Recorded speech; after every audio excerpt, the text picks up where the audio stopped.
반갑습니다, 여러분. 가치평가라는 이 복잡한 퍼즐을 아주 쉽고 재밌게 맞춰드리는 여러분의 튜터 블랙스톤 H입니다. 오늘 우리가 다룰 해설 주제, 바로 매출 성장률입니다. 기업 재무제표 딱 열면 제일 먼저 눈에 들어오는 그 숫자, 맞죠? 오늘 이거 완벽하게 한번 마스터해 보자고요. 자, 한번 상상해 볼까요? 지금 당장은 돈을 1원도 못 버는데 매일 엄청난 현금을 태워가면서 덩치만 폭발적으로 키우는 스타트업이 있습니다. 전통적인 가치평가 방식, 여기선 아예 안 통합니다. 이익 기반으로 평가해야 되는데 이익 자체가 아예 없잖아요. 그러니까 대체 무슨 근거로 어떻게 이런 기업들의 가치를 매겨야 할까요? 정말 막막하죠? 오늘 해설에서 다룰 내용들입니다.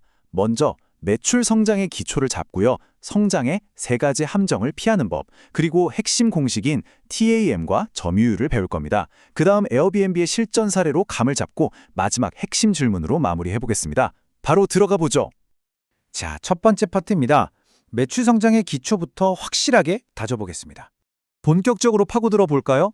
가치평가의 진짜 목적지는 결국 이 회사가 미래의 현금을 얼마나 벌어들일지 예측하는 거거든요. 그런데 지금 당장 돈을 까먹고 있는 신생기업이다? 그러면 위에서부터 아래로 쫙 훑어 내려가는 하향식, 이른바 탑다운 접근법이 무조건 필요합니다. 일단 가장 먼저 미래의 매출 성장률을 큼직하게 예측해서 이 회사의 덩치를 가늠하는 게 시작이에요. 그 다음 그 덩치에서 기대할 수 있는 영업이익을 뽑아내고 마지막으로 그 폭풍 성장을 유지하기 위해 얼마를 다시 쏟아부어야 하는지, 즉 재투자 규모를 추정하는 거죠. 네, 맞습니다. 모든 분석의 가장 첫 단추, 그게 바로 매출 예측인 셈이죠. 이어서 두 번째 파트, 우리가 정말 흔하게 빠지는 무서운 오류들, 성장의 세 가지 함정을 짚어보겠습니다. 이건 가치 평가를 할 때 절대 잊으면 안 되는 비즈니스 세계의 중력 같은 법칙들입니다. 첫 번째는 규모의 함정이에요. 동네 작은 구멍가게가 10배 크는 건 솔직히 할만하거든요. 근데 20억, 200억 버는 회사가 매년 10배씩 뛴다? 그건 거의 기적이죠. 덩치가 커지면 성장률은 자연스럽게 떨어지는 게 정상입니다. 두 번째는 복리의 착시입니다. 엑셀에다가 매년 20%, 30% 성장한다고 쪽쭉 긁어내리시죠? 그거 진짜 위험한 겁니다. 마지막 세 번째가 제일 중요한데요. 바로 시장의 한계입니다. 아무리 잘 나가는 기업이라도 자기가 속한 전체 시장 규모, 즉 TAM의 100%를 넘겨서 매출을 낼 수는 없다는 거 꼭 명심하셔야 합니다. 방금 말씀드린 두 번째 함정, 이 복리 효과가 진짜 엄청난 착각을 불러일으키거든요. 예를 들어볼게요. 어떤 스타트업이 너무 유망해 보여서 이 회사는 앞으로 10년 동안 매년 40%씩 클 거야 라고 예측했다고 쳐봅시다. 여러분, 10년 뒤에 이 회사가 어떻게 되는지 아세요? 무려 30배나 거대해집니다. 30배요. 현실에서 이 정도 덩치면요, 지구상의 모든 경쟁자들 매출을 다 합친 것보다 커질 수도 있어요. 수학적으로 아예 말이 안 되는 엉터리 가치평가가 바로 이런 순간에 탄생하는 겁니다. 자, 그럼 세 번째 파트. 이런 착각에 빠지지 않기 위한 현실적인 계산법. 바로 핵심 공식인 템과 점유율로 넘어가 보겠습니다. 오늘 해설에서 이것만큼은 무조건 외우고 가셔야 합니다.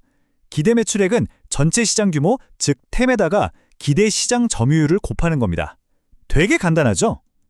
여기서 템은 쉽게 말해 천장이에요. 여러분의 회사가 아무리 날고 기어도 절대 뚫고 올라갈 수 없는 절대적인 한계선이죠. 방금 전 같은 터무니없는 성장률 뻥튀기에 확실하게 브레이크를 걸어주는 아주 고마운 공식입니다. 근데 솔직히 말해서 이 점유율 맞추는 게 진짜 말처럼 쉽지가 않아요. 산업마다 난이도가 천차만별이거든요.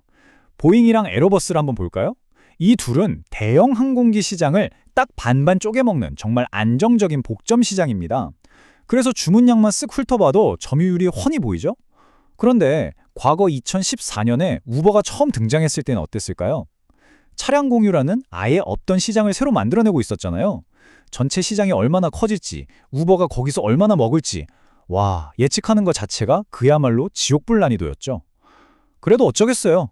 우리는 방금 배운 저 공식의 틀 안에서 우버의 가치도 어떻게든 평가해내야만 하는 겁니다. 이론은 여기까지 하고 네 번째 파트, 진짜 실전으로 가볼까요? 2020년 에어비앤비의 상장 당시 가치 평가 사례를 완전히 해부해 보겠습니다. 이 숫자들의 흐름을 한번 찬찬히 따라와 보세요. 당시 분석가들은 에어비앤비의 전체 시장, 즉 템을 무려 1조 2천억 달러짜리 글로벌 숙박 산업 전체로 큼직하게 잡았습니다. 이 어마어마한 파이 안에서 에어비앤비 플랫폼을 통해 결제될 총 예약액을 먼저 쫙 뽑아내고요. 거기에 에어비앤비가 호스트한테서 떼어가는 비율, 즉 수수료율을 곱해서 최종 매출액을 계산해 낸 겁니다. 어때요? 하향식 접근법의 흐름이 싹 보이시죠? 여기서 진짜 재미있는 포인트가 나옵니다. 우리가 아까 그토록 조심해야 한다고 했던 규모의 함정 있죠? 그게 이 예측치에 아주 기가 막히게 반영되어 있어요. 1년 차를 보면 40%라는 엄청난 고성장을 찍을 거라고 예상하지만 시간이 지나면서 덩치가 커지니까 어떻게 되죠? 5년 차엔 25%로 내려오고 10년 차쯤 되니까 영구 성장률 수준인 2%로 뚝 떨어집니다. 영원히 하늘까지 자라는 나무는 없다는 그 차가운 현실을 수치로 정말 완벽하게 구현해낸 거예요. 그리고 한 가지 더 숨겨진 디테일이 있습니다. 바로 수수료율인데요. 처음에 12.65%로 시작했던 수수료율이 10년 차가 되니까 14%까지 슬금슬금 올라가는 거 혹시 눈치채셨나요? 이거 왜 이럴까요?